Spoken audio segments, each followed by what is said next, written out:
Magnitude अगर क्या हो सेम हो तब उन्हें जोड़ने का तरीका क्या है 2x cos theta. So hello everyone, मैं विराज आर्या आप सभी का स्वागत करता हूं आपके अपने प्लेटफॉर्म शिक्षा आजादी पर। ये वेक्टर चैप्टर का वीडियो नंबर 9 है, जिसमें बेसिकली आज हम लोग बात करने वाले हैं कि जब दो वेक्टर को ऐड करते हैं तब उनका मैक्सिमम रिजल्टेंट क्या होता है, मिनिमम रिजल्टेंट क्या होता है, और अगर दो वेक्टर सेम हो, उनके रिजल्टेंट भी सेम हो, तब उन्हें कैसे ऐड करते हैं। तो इन तमाम चीजों पे आज बात होगी, है ना। वीडियो काफी खास होने वाला है वेक्टर एडिशन पर। तो शुरुआत करते हैं आपके इस लेक्चर का। मैं आप लोगों से बस इतना ही बोलना चाहूंगा कि अगर आप अपना टाइम सीरियसली और कंटिन्यूटी से इस चैनल पे स्पेंड करते हो तो फिजिक्स किस तरीके से आसान बनाना है वो मुझे पता है, और आपका फिजिक्स जो है वो आसान बन जाएगा। बस दो चीज आपको ध्यान रखना है, सीरियस रहना है आपको। सीरियस का मतलब क्या, सिर्फ ऐसे वीडियो नहीं देखना है, डायरी और पेन लेकर के आपको वीडियो देखना है, और उसके बाद कंटिन्यूटी आपका होना चाहिए। और मेरे अंदर की जो कमियां थी कि मैं एक दिन पे 2 दिन पे वीडियो अपलोड करता था, उसको मैं ठीक करने जा रहा हूं। तो मैं रेगुलर वीडियो को जो है वो अब क्या करूंगा, अपलोड करूंगा। ठीक है, चलिए शुरुआत करते हैं। सबसे पहले कि अगर दो वेक्टर को ऐड करेंगे तो उनका मैक्सिमम रिजल्टेंट जो है वो क्या होगा और उसे कैसे निकाल सकते हैं, तो हम लोग देखेंगे और इसको बोलेंगे केस नंबर 1। और इसमें हम लोग जानेंगे मैक्सिमम रिजल्टेंट के बारे में। किसके बारे में जानेंगे, मैक्सिमम रिजल्टेंट के बारे में जानेंगे। देखिए मैक्सिमम रिजल्टेंट का अगर मैं बात करूं, किसका बात करूं, मैक्सिमम रिजल्टेंट का अगर मैं बात करूं तो वो कैसे निकालते हैं, इस चीज पर थोड़ा सा चर्चा करते हैं। तो आप सभी जानते हैं कि दो वेक्टर को ऐड करेंगे तो रिजल्टेंट क्या मिलता है हम लोग को, रूट अंडर ए square plus B square plus 2ab, और यहां क्या मिलता है हम लोग को, cos थीटा।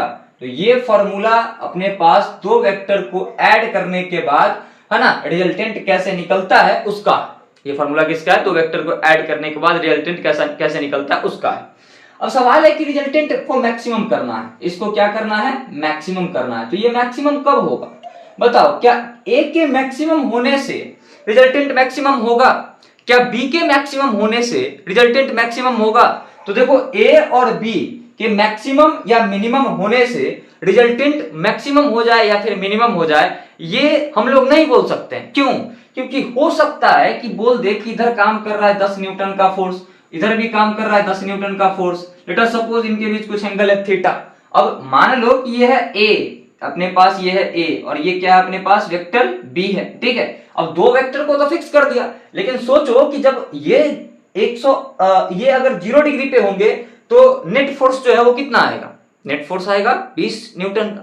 180 पे होंगे तो 0 का, 90 पे होंगे तो 10 रूट 2 का आएंगे। मतलब आपको ये समझना होगा कि रिजल्टेंट तब भी बदल रहा है जब ए और बी को हमने क्या कर दिया, फिक्स कर दिया। गर्मी काफी ज्यादा है ना, ए और बी को जब हमने फिक्स कर दिया तब भी रिजल्टेंट क्या हो रहा है, लगातार चेंज हो रहा है। मतलब आप ये बोल सकते हो कि ए मैक्सिमम करने से रिजल्टेंट मैक्सिमम हो जाए, ये जरूरी नहीं। बी मैक्सिमम करने से रिजल्टेंट मैक्सिमम हो जाए, ये भी जरूरी नहीं। तो जरूरी भाई साहब क्या है, तो देखो ए और बी तो फिक्स होगा ना कि इन्हें ऐड करना है। अगर आप उन्हें डिफरेंट डिफरेंट एंगल पे ऐड करोगे, है ना, तो आंसर डिफरेंट डिफरेंट मिलेगा, और उसके पीछे का रीजन होगा cos थीटा। तो जब cos थीटा मैक्सिमम होगा, जब cos थीटा मैक्सिमम होगा तो आप बोल सकते हो रिजल्टेंट मैक्सिमम होगा, और जब cos थीटा मिनिमम होगा तो आप बोल सकते हो कि रिजल्टेंट क्या होगा, मिनिमम होगा। और आप सभी को पता है cos थीटा के बारे में, इसका रेंज होता है -1 to +1, that means cos theta का मैक्सिमम वैल्यू क्या होगा, +1 होगा, और cos थीटा का मिनिमम वैल्यू क्या होगा, -1 होगा। और ये चीज मैं आपको बेसिक मैथ में भी पढ़ाया था, और वहां पे ग्राफ भी बताया था कि cos थीटा का वैल्यू -1 से कभी भी कम नहीं हो सकता है, और +1 से कभी भी ज्यादा नहीं हो सकता है। ठीक है, चलिए तो शुरुआत करते हैं। तो यहां से आप क्या बोल सकते हो कि जब cos थीटा मैक्सिमम होगा तब रिजल्टेंट क्या हो जाएगा, मैक्सिमम। और cos थीटा का मैक्सिमम वैल्यू कितना होना चाहिए, cos जब मैक्सिमम होगा तो cos थीटा का वैल्यू कितना हो जाएगा अपने पास, तो cos थीटा जो है वो होगा +1। कोई एक ऐसा सबसे छोटा एंगल बताओ जहां पर cos थीटा का वैल्यू जो है ना, किसी थीटा के लिए 1 हो जाए, 0 डिग्री। ऑब्वियस बात है 0 डिग्री। तो अगर दो वेक्टर के बीच का एंगल 0 डिग्री हुआ तो रिजल्टेंट उनका मैक्सिमम होगा। दैट मीन्स आप बोल सकते हो कि अगर दो वेक्टर्स सेम डायरेक्शन में हुए, कोई जरूरी नहीं है कि ये एक ही पॉइंट पे लग रहे हो। अरे पैरेलली भी अगर होंगे तो थीटा कितना होगा, थीटा होगा इनमें 0 डिग्री का। अगर दो वेक्टर के डायरेक्शन सेम हुए तो इनका रिजल्टेंट क्या होगा, मैक्सिमम। चलो कैलकुलेट करो, तो यहां से आर रिजल्टेंट बराबर क्या लिख सकते हो आप, रूट अंडर ए square plus B square plus 2ab और यहां से cos 0। जब cos 0 होगा है ना, तो cos 0 का वैल्यू कितना, +1। दैट मींस ये मैक्सिमम वैल्यू को बताएगा, मतलब यहां से लिख सकते हो आर मैक्स, थीटा के लिए रिजल्टेंट बट 0 के लिए मैक्सिमम रिजल्टेंट। ठीक है, अब यहां से आगे बढ़ो, तो यहां से आर मैक्स को आप लिख सकते हो रूट अंडर ए square plus B square plus 2ab, reason ये हो जाएगा तुम्हारा +1। तो यहां से आर मैक्स को तुम क्या लिख सकते हो, देखो तो ये किसी तो रूट अंडर, देखो तो ये किसी का फॉर्मूला लग रहा है, a प्लस बी का होल स्क्वायर, स्क्वायर से रूट कट जाएगा अपने पास। तो सिंपली जो मैक्सिमम रिजल्टेंट हम लोग का आना है, जो मैक्सिमम रिजल्टेंट आना है वो कितना आ जाएगा, तो r max is equal to आएगा a प्लस बी। मतलब आप जब भी मैक्सिमम रिजल्टेंट निकालोगे तो आप सिंपली दोनों वेक्टर के मैग्नीट्यूड को ऐड कर सकते हो, दोनों के मैग्नीट्यूड को ऐड कर सकते हो। पहला बात यहां से आपका ये क्लियर हुआ। दूसरा बात आपका ये क्लियर होना चाहिए कि अगर दो वेक्टर के बीच एंगल जो है वो 0 डिग्री बने तो उनके मैग्नीट्यूड को सिंपली ऐड कर लेंगे। जैसे 10 न्यूटन का फोर्स काम कर रहा है और फिर से 10 न्यूटन का काम कर रहा है, दोनों के बीच एंगल कितना है, 0 डिग्री है, तो उनका रिजल्टेंट क्या होगा, 20 होगा। एक 10 का काम कर रहा है, एक 5 का काम कर रहा है, उनका रिजल्टेंट क्या होगा, 15। एक 20 काम कर रहा है और एक 6 न्यूटन का काम कर रहा है, तो उनका रिजल्टेंट क्या होगा, 26। कोई जरूरी नहीं है आपको ये फिर से फॉर्मूला लगाने की। अगर रिजल्टेंट अगर थीटा 0 तो रिजल्टेंट को हम लोग किस तरीके से लिखेंगे, तो सिंपली मैग्नीट्यूड को ऐड कर लेंगे। तो यहां से आप ये भी बोल सकते हो कि अपने पास आर मैक्स जो है इसका मैग्नीट्यूड किसके बराबर होगा, mod of vector a plus mod of vector b के बराबर। तो आप सिंपली इस चीज को ऐसे भी लिख सकते हो। दोनों बातें क्या है, दोनों बातें बिल्कुल सेम है, सेम नहीं है, बिल्कुल सेम। समझ रहे हो बात को, ये और ये दोनों क्या है, सेम। समझ में आया? अगर समझ में आया तो कमेंट करो कि हाँ सर समझ में आ गया। ठीक है, चलो इसे नोट डाउन करो, उसके बाद आगे बढ़ते हैं। जल्द से जल्द इसे आप लोग लिखिए, है ना, उसके बाद आगे बढ़ेंगे। गर्मी काफी ज्यादा है, ठीक है, बट कोई बात नहीं है, चल सकता है इतना, है ना। बिहार से हूँ भाई, और जो अपने पास गर्मी को बर्दाश्त करने का क्षमता है बहुत ज्यादा है ना। अब धूप में ही पला बड़ा हूँ तो कोई टेंशन की बात है नहीं, ठीक है ना। चलो, रूम पूरा लॉक है ना, बेसिकली बात ये है, इसलिए थोड़ी सी प्रॉब्लम हो जाती है, नहीं तो उतना असर नहीं करने वाला। ठीक है, चलो तो केस नंबर 2 मेरे साथ आप सभी हेडिंग बनाओ, केस नंबर 2। और केस नंबर 2 जो है वो क्या है, अपने पास इस चीज को थोड़ा सा सीखते हैं, इस चीज को क्या करते हैं, थोड़ा सा सीखते हैं। और ऐसी बात है, अगर ये मैक्सिमम रिजल्टेंट पे चर्चा किया केस नंबर 1, तो केस 2 किस पे चर्चा करेगा, मिनिमम रिजल्टेंट पे चर्चा करेगा, है ना।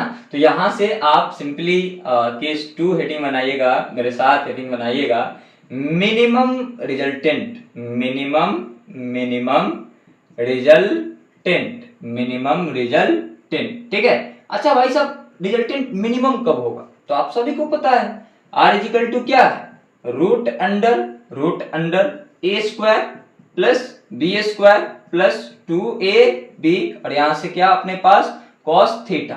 अगर आपको रिजल्टेंट मिनिमम करना है तो आपको ये cos थीटा को क्या करना पड़ेगा, मिनिमम करना पड़ेगा। अगर cos थीटा मिनिमम तो आपका रिजल्टेंट भी क्या हो जाएगा, मिनिमम। और cos थीटा मिनिमम जब होगा तो cos थीटा का वैल्यू कितना, -1। दैट मींस थीटा कितना होना चाहिए, 180 डिग्री होना चाहिए। तो सबसे छोटा वाला एंगल जहां -1 है 180 है। अब यहां से आप बोल सकते हो सिंपली कि जब दो वेक्टर के बीच का एंगल 180 डिग्री होगा, 180 डिग्री होगा, तब जाकर के बोल सकते हैं कि उनके बीच का जो उनका जो बेसिकली रिजल्टेंट है वो क्या होगा, मिनिमम होगा। वो क्या होगा डियर, मिनिमम होगा। ठीक है, तो यहां से चलो दो वेक्टर बनाओ जिसके बीच का एंगल जो है वो 180 डिग्री हो। तो मान लो ये वेक्टर ए है और इस पॉइंट पे ये वेक्टर बी है, दोनों के डायरेक्शन एक दूसरे के अपोजिट है। तो ये एंगल कितने फॉर्म कर रहे होंगे, ये एंगल बना रहे होंगे 180 डिग्री, सी है ना। तो यहाँ 180 डिग्री का ये क्या बना रहे होंगे, एंगल। तो यहां से क्या लिख सकते हैं, resultant is equal to root under A square plus B square plus 2ab और यहां से लिख सकते हैं cos 180 डिग्री। अब देखो तो cos 180 दैट मींस -1 है ना, तो ये मिनिमम को बता रहा है, तो यहां से क्या लिखेंगे r min, थीटा के लिए r बट 180 के लिए मिनिमम रिजल्टेंट, तो यहां से r min को मैं क्या लिख सकता हूं, रूट अंडर, देखो तो cos 180 डिग्री -1 के बराबर, तो यहां से a square plus b square minus 2ab है ना, और सिंपली ये हो जाएगा, यहाँ पे आगे तो कुछ बचना ही नहीं है ना, मैंने माइनस को कंसीडर करके यहीं पे लिख दिया। तो यहाँ देखो तो ये किसी का फॉर्मूला है, a माइनस बी के होल स्क्वायर का फॉर्मूला है, तो r min बराबर क्या लिख सकता हूं मैं, root under a minus b का होल स्क्वायर, स्क्वायर कैंसिल होगा, रूट कैंसिल होगा स्क्वायर से, तो r min इजिकल टू क्या आ जाएगा, वो आ जाएगा a माइनस बी है ना। और सिंपली बता, सिंपली मैं इसको क्या लिख सकता हूं, इसको क्या लिख सकता, वीडियो करो पहले कमेंट कर, उसके बाद मैच करवाना कि ऐसा सोचा था तू या नहीं सोचा था, ठीक है। इसको लिख सकता हूं मैं r min वेक्टर का mod equal to vector a का मॉड माइनस वेक्टर b का मॉड, ठीक है। इस तरीके से हम लोग क्या कर सकते हैं, इन्हें लिख सकते हैं। ये और ये क्या है, सेम है, तो आप लोगों ने देखा मैक्सिमम रिजल्टेंट कितना आया, a प्लस बी, मिनिमम कितना आया, a माइनस बी। तो यहां से आप क्या सीख सकते हो कि अगर मिनिमम रिजल्टेंट की बात हो तो दोनों वेक्टर के मैग्नीट्यूड को सब्ट्रैक्ट कर लेंगे, घटा लेंगे, समझ रहे हो बात को। जैसे बोले कि एक 10 न्यूटन का फोर्स है, एक फिर से 10 न्यूटन का फोर्स है, इनके बीच कितना मिनिमम फोर्स काम करेगा, तो भाई 10 माइनस 10 0 न्यूटन मिनिमम काम करेगा। मैक्सिमम कितना काम करेगा, 20 न्यूटन काम करेगा। एक 10 है एक 5 है, मैक्सिमम कितना काम करेगा, 15 न्यूटन काम करेगा, मिनिमम 5 न्यूटन काम करेगा, 10 माइनस 5। अब मैग्नीट्यूड को सब्ट्रैक्ट करना है तो ध्यान रखना, बिगर माइनस स्मॉल, बड़ा माइनस छोटा करना, क्योंकि यहां पर सिर्फ मैग्नीट्यूड की बात हो रही है, ठीक है। तो फिलहाल इसे नोट डाउन करो, उसके बाद रफली मैं इस पे कुछ बताता हूं, और बताने के बाद है ना आपके सामने दो वेक्टर्स के मैग्नीट्यूड अगर सेम होंगे तो उनका फॉर्मूला क्या होगा, उस चीज को मैं आप लोगों को क्या करता हूं, दिखाता हूं, ठीक है। चलो नोट डाउन करो, कर लिया, वेरी गुड। अगर नोट डाउन आप लोगों ने कर लिया है तो मैं इसे मिटा देता हूं है ना, और कुछ चीजों पे बात करता हूं। ये तो हो गया स्पेशल केस, ठीक है, ये क्या हो गया, स्पेशल केस। अब मैं आप लोग को एक वेरी स्पेशल केस सिखाता हूं, ठीक है। क्या सिखाता हूं, अ वेरी स्पेशल केस, ठीक है, अ वेरी स्पेशल केस। अब वो क्या है, आइए मेरे साथ सीखिए, हेडिंग बनाइएगा, a very special, a very special case, special case. देखो वेरी स्पेशल केस का मतलब क्या है, इस चीज को समझो, है ना।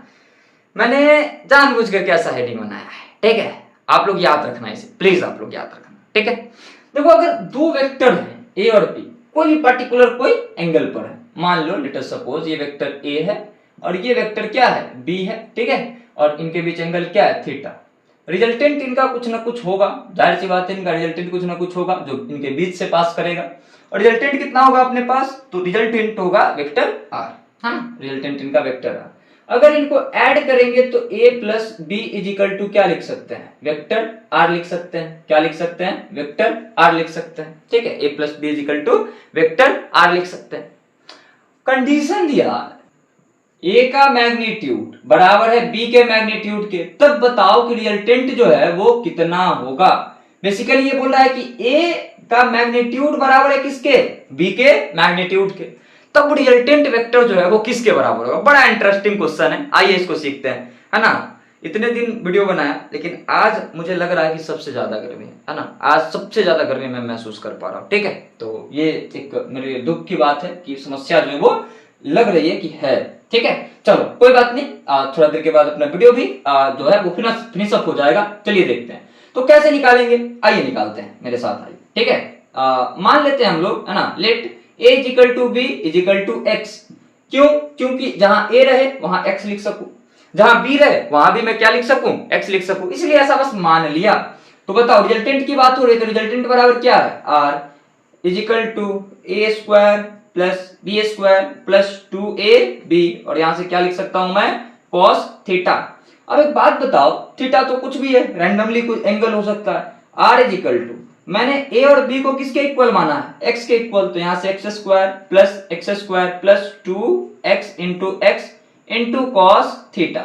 जब इसको सॉल्व करूंगा तो ये क्या आ जाना है, r is equal to root under, देखो तो ये हो जाएगा x square plus x square, 2x square plus 2 into x that means 2x square into में कॉस थीटा। अब यहां से जब आगे बढ़ेंगे तो रिजल्टेंट को क्या लिख सकते हैं, देखो तो कुछ कॉमन होगा क्या, हाँ कॉमन कुछ है, 2x square common, 2x square common निकालेंगे तो 1 प्लस कॉस थीटा। अब 1 प्लस कॉस थीटा को कैसे रिप्लेस करें, याद करो मैंने तुम्हें ट्रिगोनोमेट्री पढ़ाया था, नहीं तो तुम तो ऐसे भी पढ़े होगे। 1 प्लस कॉस थीटा को क्या लिखा जा सकता है, तो एक फॉर्मूला है cos 2 theta is equal to 2 cos square theta minus 1। अगर आप माइनस 1 को इधर लाओगे तो इसको लिख सकते हो cos 2 थीटा प्लस 1, है ना, और इज इक्वल टू में 2 cos स्क्वायर थीटा। तो देखो तो इसको अगर चेंज कर लो, है ना, अगर हाफ एंगल फॉर्मूला निकालो तो आप थीटा बाई 2 कर दो हर एक जगह, तो यहां से cos थीटा की जगह पर 2 थीटा है तो थीटा बाई 2 प्लस 1, इधर किया तो उधर भी करना होगा, तो 2 cos स्क्वायर थीटा बाई 2, तो यहां से 2 से 2 कट जाएगा तो ये आ जाएगा cos theta plus 1 is equal to 2 cos square theta by 2। तो देखो तो 1 प्लस cos थीटा या फिर cos थीटा प्लस 1, बात क्या है, दोनों सेम है। तो यहां से सिंपली तुम क्या कर सकते हो, है ना, सिंपली तुम क्या कर सकते हो, यहां से सिंपली रिजल्टेंट को रिप्लेस कर सकते हो, और रिजल्टेंट को रिप्लेस करके क्या लिखोगे, रिजल्टेंट इज इक्वल टू लिखोगे रूट अंडर 2x स्क्वायर, और यहां से देखो तो 1 प्लस कॉस थीटा को क्या लिख सकते हो, 2 into cos square theta by 2 लिख सकते हो, ठीक है, कॉस थीटा बाई 2 लिख सकते हो। तो रिजल्टेंट उधर दिख रहा है क्या, मैं एक बार चेक कर लेता हूं उधर दिख रहा है या फिर नहीं दिख रहा है, हाँ बिल्कुल दिख रहा है, अच्छी बात है। चलिए रिजल्टेंट को क्या लिख सकते हैं, यहां से रूट अंडर, देखो ना 2 इंटू 2 4 हो जाएगा, और एक्स स्क्वायर अपने पास ये है, और इंटू में कॉस स्क्वायर थीटा बाई 2, तो यहां से 4 बाहर निकलेगा तो 2, एक्स बाहर निकलेगा तो x, और कॉस स्क्वायर बाहर निकलेगा तो कॉस, है ना, यहां से थीटा बाई 2। ये आ गया आपका रिजल्टेंट का फॉर्मूला। आप तमाम बच्चों को याद रखना है कि अगर दो वेक्टर के मैग्नीट्यूड अगर सेम हो, तो वेक्टर के मैग्नीट्यूड अगर क्या हो, सेम हो, तब उन्हें जोड़ने का तरीका क्या है, 2x cos थीटा बाई 2। जैसे बोल दे एक 10 न्यूटन का फोर्स है, एक और फिर से 10 न्यूटन का फोर्स है, दोनों 60 डिग्री पे काम कर रहे हैं, बताओ रिजल्टेंट क्या होगा, 2 गुना 10 cos थीटा बाई 2, तो यहां से cos 30 डिग्री, कहानी क्या हो गई, खत्म हो, डायरेक्ट लगा सकते हो फॉर्मूला। समझ रहे हो बात को, नोट डाउन करो, उसके बाद कुछ आगे मैं बात करता हूं इस पर, और ठीक है, नोट करो, सबसे पहले नोट करो, है ना, लिखने में आगे रहो तुम लोग, ठीक है। जब मैं पढ़ता था तो, है ना, कुछ करता था या नहीं करता था, लेकिन लिखता खूब था, गुरुदेव लिखते थे बोर्ड पे, और जब तक वो बोलते थे कि तुम लिखो, तब तक मैं लिख करके बैठ जाता था, है ना। चलो कोई बात नहीं, है ना, लिख लिया होगा तुम लोगों ने, अगर लिख लिया तो इसे मिटाता हूं, एक बार रिवाइज करता हूं कि आज हम लोगों ने क्या क्या पढ़ा, है ना, और उस चीज को देख करके वीडियो को एंड कर दूंगा। और आपको मैं ये सिखाना चाह रहा हूं आज कि आप लास्ट में अभी जो मैं बनाऊंगा, जैसे, है ना, लेक्चर का शॉर्ट नोट्स, ठीक है, वैसे आपको भी बनाना है कॉपी में। सबसे पहले नंबर 1 में, है ना, आज क्या, मतलब आज का शॉर्ट नोट्स, यहां से लिखेंगे टुडेज शॉर्ट नोट्स, जो भी पढ़ा उसका शॉर्ट नोट्स। देखो तो हमने क्या किया, अगर दो वेक्टर के डायरेक्शन सेम हो तो रिजल्टेंट मैक्सिमम होगा, और मैक्सिमम रिजल्टेंट को लिखेंगे a प्लस b, मतलब magnitude of a plus magnitude of b। कब लिखेंगे, जब थीटा कितना डिग्री हो, 0 डिग्री, थीटा 0, दैट मीन्स दोनों वेक्टर के मैग्नीट्यूड क्या है, सेम। अगर दोनों वेक्टर के मैग्नीट्यूड, सॉरी दोनों, यहां से क्या बोल दिया मैंने, दोनों वेक्टर के मैग्नीट्यूड सेम है, नहीं डायरेक्शन सेम होंगे, माफ करना उसके लिए।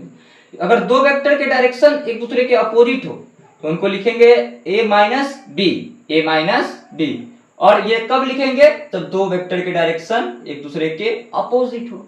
अच्छा 90 डिग्री जब हो तब क्या लिखेंगे, बताना जरा, यहाँ से ये वेक्टर ए है ना, और ये वेक्टर बी, और इनके बीच का एंगल कितना है 90 डिग्री है। तब क्या लिखेंगे, तो रिजल्टेंट इज इक्वल टू आप जानते हैं A square plus B square plus 2ab, और यहाँ से cos 90 इज 0, तो ये रिप्लेस हो जाएगा रूट अंडर ए स्क्वायर प्लस बी स्क्वायर से। तो यहाँ से आप क्या लिखोगे, सिंपली यहाँ से लिखोगे resultant is equal to root under A square plus का क्या बी स्क्वायर, ठीक है। तो 90 डिग्री पर रहेगा तो ऐसा लिखेंगे। उसके बाद आपने क्या पढ़ा, आपने पढ़ा कि अगर दो वेक्टर के मैग्नीट्यूड सेम हो, if a is equal to b, मतलब बोल सकते हो magnitude of vector is equal to magnitude of vector b, तब रिजल्टेंट का सिंपली फॉर्मूला आया 2x cos थीटा बाय 2। तो इन चीजों को आपको क्या रखना है, याद रखना है, इस चीज को अच्छे तरीके से याद रखना, ठीक है। तो ये रहा ओवरऑल आज का कुछ लेक्चर, है ना। तो काफी सिंपल था, सारा चीज जो है वो काफी सिंपल था।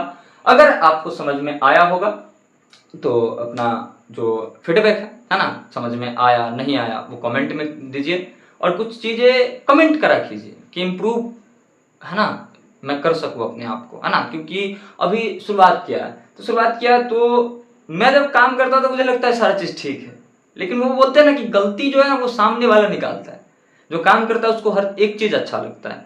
तो मैं खुद बोल रहा हूँ आपको कि जो भी कमी लगे आप प्लीज कमेंट कर दिया करो, ताकि आने वाले टाइम में वो चीज को मैं दूर कर सकूं, है ना। तो ये चीजें हैं, अगर आप कमेंट करोगे अभी हमसे अगर हो पाएगा तो मैं दूर कर, आप कोई कमेंट कर दोगे सर व्हाइट बोर्ड ठीक नहीं लगा, डिजिटल बोर्ड लगा लो इसे मैं कैसे दूर करूंगा, अभी नहीं कर सकता भाई, है ना, खुद के पॉकेट में पैसा नहीं है तो ये एक दिक्कत वाली बात है। लेकिन हाँ, जेन्युइन जो कमी आपको लगे बताना, मैं इंप्रूव अपने आप को हमेशा करने के लिए तैयार रहता हूँ, ठीक है। चलिए bye bye, love you all, अपना सभी ध्यान रखें, ठीक है।